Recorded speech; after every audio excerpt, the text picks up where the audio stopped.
Hello everyone and welcome back to Kid Literati. I'm author Caitlin Aronson and today I'm doing a segment on 3D art in picture books because I've been wanting to do a video that focuses a bit more on illustrators. So today I'm including 5 of my favorite picture books that feature 3-dimensional clay or paper cut dioramas, and I really hope you'll find at least one new book to love. Lauren Child needs no introduction, of course, as the famed creator of the Charlie and Lola books. But as a collector of fairy tales, I also love her rendition of The Princess and the Pea.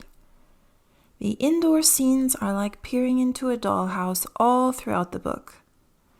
And even the outdoor scenes are full of ambiance. The story itself is reinterpreted with Child's signature sass, and it all makes for the best version of this classic fairy tale, in my opinion. Claymates by Dev Petty and Lauren Eldridge is such a fun, inventive nod to stop-motion animation, not to mention mischief. It all starts when an artist fashions 2 balls of clay into 2 different animals and then leaves her studio. Her 2 creations are thrilled to be left alone at last, and they decide to reinvent themselves. But their antics go a bit too far, and pretty soon they don't know how to get back into their former shape by the time the artist comes back. This one gets lots of laughs when I read it in the classroom, and it also inspires students to be creative with a ball of clay. Fox's Garden is a French picture book by author-illustrator Camille Garoche, but luckily you can find this one in the US because it's been republished by Enchanted Lion.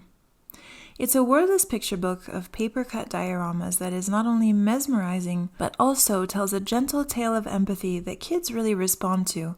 I use this in the classroom and I ask my students to tell me the story page by page. They love getting to tell it in their own words. I'll show you the first few spreads here.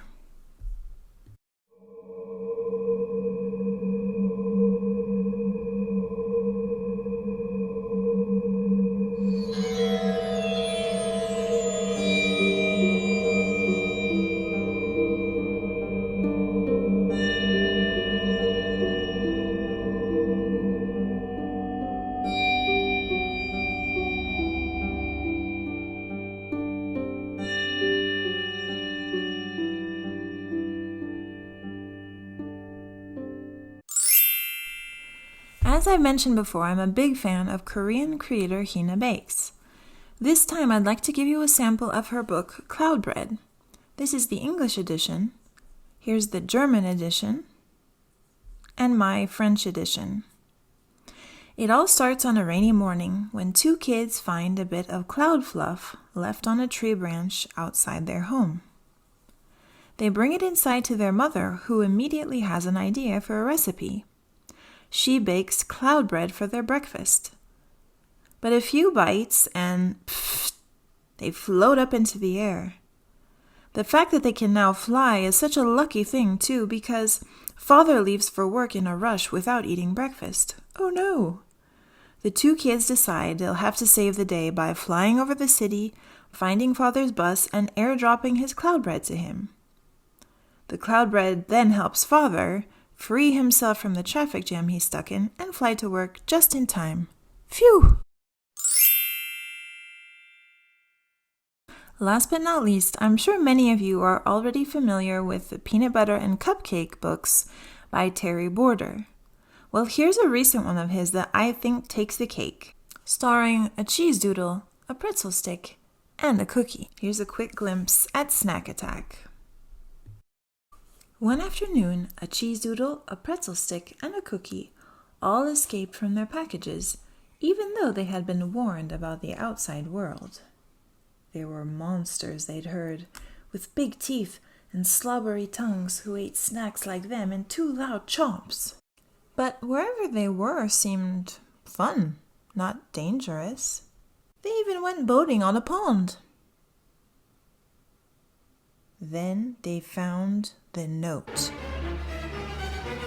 Hi kiddo, I hope you had a good day at school. I had to go out, so I left you some snacks because I'll be late. Love, Mom.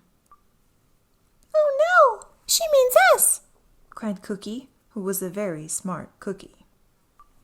And so it is that this trio of snacks has to figure out how to hide from the kid who's due home at any moment.